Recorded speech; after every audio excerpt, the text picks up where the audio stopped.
جنید بھائی، یہ ہمارے شمیم بھائی ہیں، کچھ پریشان ہیں، برائے کرم ان کی رہنمائی فرما دیجیے۔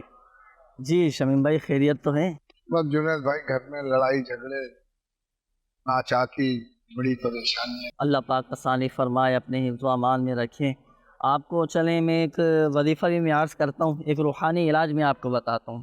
امیر علیہ سنت دامت برکاتہم العالیہ نے یہ روحانی علاج عطا فرمایا ہے ماشاءاللہ۔ جو کوئی روزانہ 100 مرتبہ یا اولو پڑھا کرے، 100 مرتبہ پڑھنا ہے اور اول اور آخر درود پاک ایک مرتبہ، تو جو کوئی یہ وظیفہ پڑھے تو دونوں میاں بیوی کے درمیان آپس میں ماشاءاللہ محبتیں پیدا ہو جائیں گی۔ تو یہ وظیفہ آپ نے روزانہ پڑھنا ہے، یا اولو صحیح۔ اچھا، اس کے لیے کوئی وقت بھی مقرر نہیں ہے، آپ پورے دن میں جب چاہیں یہ وظیفہ پڑھ سکتے ہیں۔ اچھا، ایک اور چلے میں آپ کو مشورہ دوں۔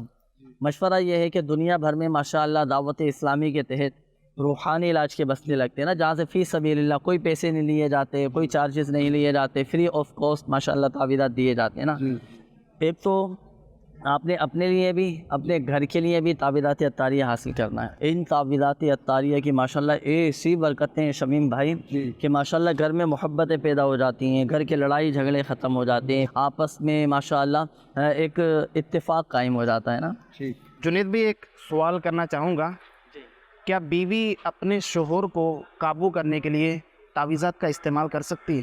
اچھا، ماشاءاللہ آپ کا یہ سوال ہے کہ بیوی اپنے شوہر کو قابو کرنے کے لیے تعویذات وظائف یہ پڑھ سکتی ہے، تعویذات استعمال کر سکتی ہے یا نہیں، لیکن اس کا جواب تو ہم معلوم کریں گے امیر اہل سنت دامت برکاتہم العالیہ سے کہ کیا بیوی اپنے شوہر کو اپنے بس میں کرنے کے لیے، اپنے قابو میں کرنے کے لیے، جیسا میں بولوں میرا شوہر ویسا کرے، تو کیا اس طرح اپنے شوہر کو قابو کرنے کے لیے تعویذات استعمال کرنا، وظائف پڑھنا اور اس طرح کے عملیات کرنا، کیا یہ درست ہے؟ اس حوالے سے رہنمائی فرما دیجیے۔ اللہ پاک عافیت نصیب فرمائے۔ الرجال قوامون علی النساء، مرد عورتوں پر حاکم ہیں۔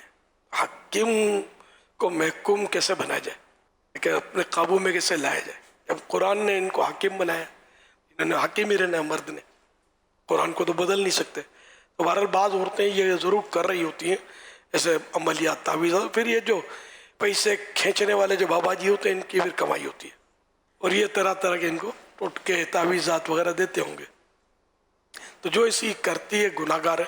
اپنے مرد کو قابو میں کرنے کے لیے بالکل عورت کو ایسی حرکت کرنا کیا سوچنا بھی نہیں چاہیے کہ یہ شریعت کی نافرمانی ہے، اللہ اور رسول کی نافرمانی ہے۔ عورت کو اپنے شوہر کی اطاعت کرنی ہے، فرما برداری کرنی ہے، یعنی اتنی فرما برداری کریں، اتنی فرما برداری کرے عورت کہ شوہر خود بخود قابو ہو جائے۔ یہ سمجھانے کے لیے عرض کر رہا ہوں کہ پھر آپ جو کہیں گے شوہر آپ کا خیال رکھے گا، آپ کا مان رکھے گا، آپ کا کہ یہ بہت فرما بردار ہے۔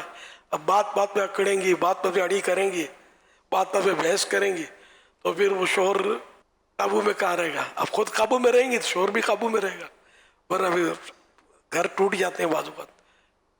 اس لیے وہ مطلب ایسا عورتوں کو نہیں کرنا چاہیے، اور مردوں کو بھی چاہیے کہ عورتوں پر شفقت کریں کہ وہ ٹیڑھی پسلی کی پیدائش بولتے ہیں نا، ہے واقع ٹیڑھی پسلی کی پیدائش ہے عورت۔ ان کی مطلب ہے کہ کچھ نہ کچھ ایسی کمزوریاں ہوتی ہیں عورت کی، تو اس کے ساتھ ہی مطلب اس کو اگر نبھائے گا تو نفع اٹھا سکتا ہے۔ اس پسلی کو سیدھا کرنے جائے گا تو توڑ دے گا، عورت کو سیدھی نہیں کر سکتا۔ یہ حدیث میں سیدھی کرنے جائے گا سے مراد طلاق دے دے گا جو غصے میں آ کر، تو اس لیے وہ یہ سیدھی نہیں ہوگی۔ جو اس میں بعض کمزوریاں عورتوں میں ہوتی ہیں، مرد عورت کی تھنکنگ میں، نیچر میں، سوچوں میں فرق ہوتا ہے، تو دونوں کو ایک دوسرے کی ان سوچوں میں مطلب صلح کرنی ضروری ہے، تو ہی گھر چلے گا، ورنہ گھر نہیں چلتے، ٹوٹ جاتے ہیں۔ مرد بولے کہ بس جو میں چاہتا ہوں، میں کہتا ہوں، اسی کے مطابق یہ ہو، تو یہ ضروری نہیں کہ ایسا ہو۔ عورت کہ میں جو چاہتی ہوں، جو کہتی ہوں، میرا شوہر یوں ہی رہے، تو یہ نہیں ہو سکتا، کہ دونوں کی سوچوں میں ایک قدرتی طور پر فرق ہے۔ 5 انگلیاں اگر کوئی اڑی پہ آ جائے کہ 5 انگلیاں جو ہے اس کو لیول کرنا ہے، سائنسدان سر پٹک پٹک کر مر جائیں گے، سمجھے؟ کبھی بھی کسی انسان تو کیا بندر کے ہاتھ کی بھی انگلیاں یہ صحیح نہیں کر سکیں گے۔ یہ اللہ پاک کی ایک ترکیب، یہ طریقہ اور یہ قدرت ہے اس کی، کہ 5 انگلیاں صحیح نہیں، ایک سائز کی نہیں ہے۔ یہ صحیح نہیں ہو سکتی تو یہ صحیح نہیں ہے، اسی کے ساتھ آپ کو صلح کر کے اس ہاتھ کو سنبھالنا ہے۔ آپ غصے میں آگے کاٹ کے پھینک دو کہ یہ صحیح نہیں ہے انگلیاں، اس کو نکالو، تو ہاتھ سے محروم تو ہو جائیں گے آپ کی انگلیاں پھر بھی صحیح نہیں ہوں گی۔ دونوں ایک دوسرے کے حقوق ادا کریں، دونوں ایک دوسرے کا احترام کریں، شفقت محبت پیار سے رہیں، اور ہر صورت میں ظلم سے بچیں، کوئی کسی پر ظلم نہ کرے، نہ عورت مرد پر کرے نہ مرد عورت پر کرے، ورنہ آخرت میں سخت پکڑ کا انتظار کرے۔ بعض اوقات دنیا میں بھی پکڑ ہوتی ہے اس کی۔ اللہ پاک سے ہم عافیت کا سوال کرتے ہیں۔ صلو علی الحبیب صلی اللہ علی محمد۔